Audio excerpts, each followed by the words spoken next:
Você também fica chateado quando você fecha o resultado de uma obra sua e você enxerga que ela deu positivo, porém ela poderia ter sido um pouco melhor?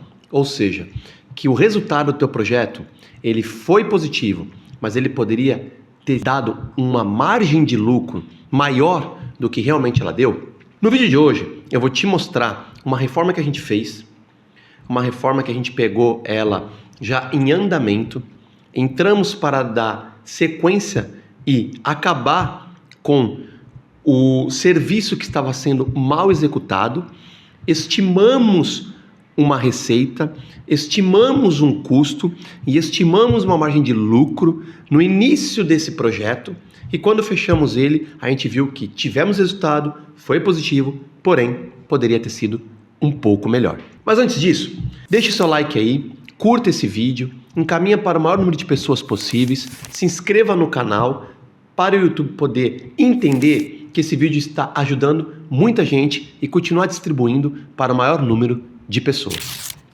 A gente fechou o contrato e a gente foi executando essa reforma mês a mês. E à medida que a gente ia terminando, finalizando cada etapa do serviço, o nosso cliente ia nos pagando. E no final, ele nos pagou o contrato todo. Então a gente faturou ao longo do projeto um total de R$ 253.715,78. Ou seja, todo esse dinheiro entrou para o nosso caixa. Mas isso foi a nossa margem de resultado? Foi o nosso lucro? Não. Por quê? Porque tivemos nossos custos. Custo com mão de obra, custo com projeto, custo com taxa, custo com imposto, custo com aluguel de equipamento, custo com material, custo com folha, custos administrativos, diretos e indiretos. Ou seja, dentro de tudo que nós receitamos, colocamos dentro do caixa, boa parte saiu para pagar toda essa operação, seja direta ou indiretamente. E quanto que foram esses custos? O custo só com mão de obra foi de R$ 150.100,37. E os demais custos totalizaram R$ 45.190,39. Ou seja, tivemos um total de custo de R$ 195.290,76. E aqui a gente começa a parar para analisar os números. Por quê? Porque a gente tem alguns indicadores dentro da consultora que nos sinalizam aonde a gente errou, por que nós erramos e como devemos analisar este erro para não errar em projetos futuros. Então, por exemplo, custo com mão de obra. Como que a gente analisa se este custo ficou dentro dos parâmetros internos ou não? Vamos lá. A gente tem como regra número 1, quando a gente está estimando, quando a gente está orçando, vendo quanto que a gente vai gastar naquele projeto que a gente está querendo entrar com mão de obra, a gente tem um teto de até 40% da receita do projeto a gente gastar com mão de obra. Ou seja, de tudo que a gente for faturar naquele projeto, até 40% a gente pode gastar com mão de obra.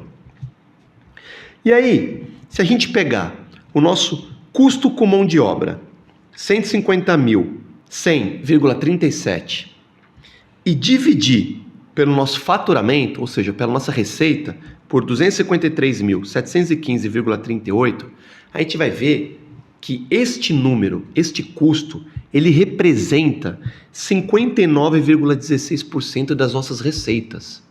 Ou seja, quase 60% do que a gente receitou, nós gastamos com mão de obra. E eu acabei de falar que o nosso parâmetro, o nosso teto, seria de 40%. Ou seja, tivemos quase 20% a mais do que a gente tem como sinalizador interno que a gente poderia estar gastando com mão de obra. O que isso significa? Significa que o nosso lucro diminuiu. Porque olha só, se a gente pegar receita 253.715,78 menos custo 195.290,76, a gente tem uma margem de lucro no projeto, ou seja, a gente tem um lucro no projeto de 58.425,02, dando uma margem de 23%. Só que eu acabei de falar que a gente poderia estar tendo um custo de até 40% com a mão de obra.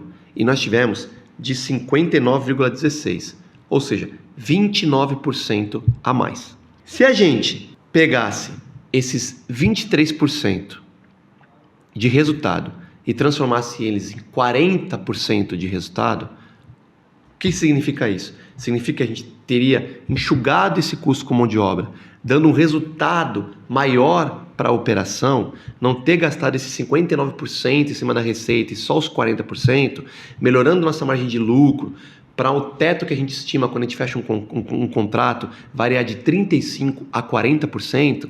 Então, se a gente tivesse ido de 23% para 40% de resultado, a gente teria feito um resultado maior do que 58%. A gente teria feito mais 17%.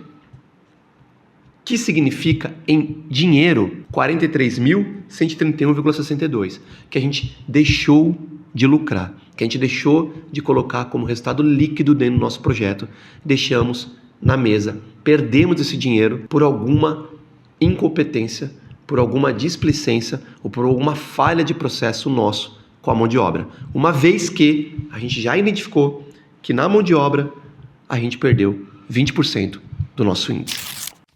E o que a gente observa e aprende para novos e futuros projetos? Que a gente errou na mão de obra, seja na contratação, com más negociações, negociando preços acima do mercado. E isso se deve, muitas das vezes, pela pressa, por má negociação, por falta de tempo, por não ter tempo de negociar, ter o prazo ali te comendo e você ter que dar resposta para o teu cliente logo. Então você quer pôr a mão de obra logo na obra e aí você acaba negociando muito rápido e aí você acaba pagando caro por isso, ou por falha na definição do escopo no contrato inicial com a mão de obra, de você contratar a mão de obra para fazer A, B e C e esquecer do D, e aí esse D inflacionar o teu projeto, ou seja, inflacionar o teu custo com a mão de obra. Um outro problema também que a gente identificou foi falta de detalhes e informações em projeto, fazendo com que a gente negociasse coisas a menos e na hora da execução a gente perceber que tinha que executar determinado ponto, determinado assunto e a gente não ter negociado, fechado isso com a mão de obra lá na negociação inicial, inflacionando o custo de mão de obra nesse projeto. E por fim, resserviço, retrabalho, que se paga 1, 2, 3, 4, 5 vezes a mais pelo mesmo serviço. Por quê? Porque não teve um projeto detalhado, não teve uma conferência correta, pagou para a mão de obra e não estava terminado e tivemos que refazer. Ou não estava terminado ou estava terminado errado e tivemos que refazer. Então aquele custo que seria só um custo de mão de obra acabou virando 2, 3, 4, até mesmo 5 vezes o valor inicial.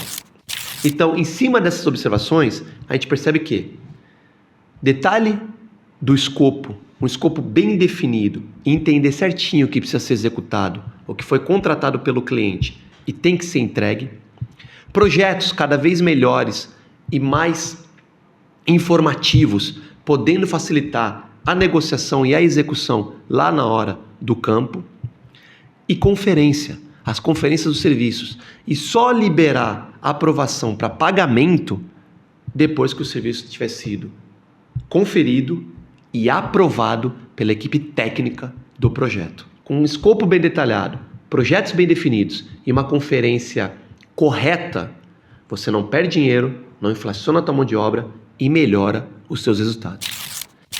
E aí eu deixo a pergunta para você. 43 mil faz falta no seu caixa ou não?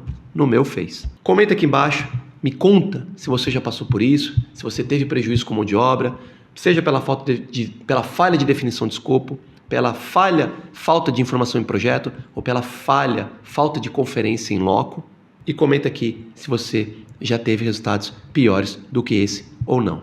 Muito obrigado e mais uma vez, tchau.